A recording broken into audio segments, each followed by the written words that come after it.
مساء الخير واهلا بيكم في حلقه جديده من المشجع اف ام. النهارده هنتكلم عن المجموعه الثامنه في كاس العالم 2026. المجموعه الثامنه فيها 4 منتخبات: اسبانيا، اوروجواي، المملكه العربيه السعوديه والراس الاخضر. اسبانيا طبعا بتعيش سنوات الذهبيه مره اخرى. اسبانيا بطل اليورو اللي فات باداء وبشكل وبنتائج غير طبيعي وغير عادي. اسبانيا عندهم نجم صاعد بقوه على مستوى العالم، رايح للمكان بتاع ميسي رونالدو، هو يمين يامال. اسبانيا معاهم مدرب عبقري قادر ان هو يوظف كل المواهب اللي موجوده عنده في اطار واحد، وقادر ان هو يستفيد منهم اقصى استفاده ممكنه.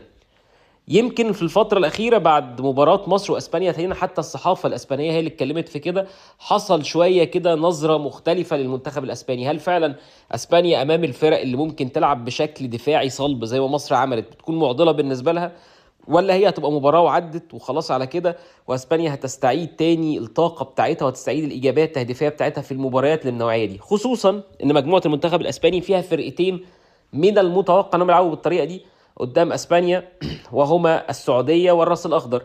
بالتاكيد السعوديه مش هيجربوا الجيم المفتوح قدام اسبانيا. السعوديه قدام مصر لما حاولوا يلعبوا جيم مفتوح شفنا النتيجه كانت وصلت لايه. نفس الكلام الراس الاخضر، حتى على المستوى الافريقي الراس الاخضر من الفرق اللي بتعتمد على الدفاع بشكل قوي جدا، وبعدين نبدا نشتغل على التحولات الهجوميه. منتخب اوروجواي في ثوبه الجديد، كان في جيل زمان الناس اللي ما حضرتوش في 2010 اللي خد المركز الثالث في كاس العالم، خلاص الجيل ده تدريجيا بدأ يتغير وبدأ يبقى فيه أسامي جديدة لامعة في منتخب الأوروجواي.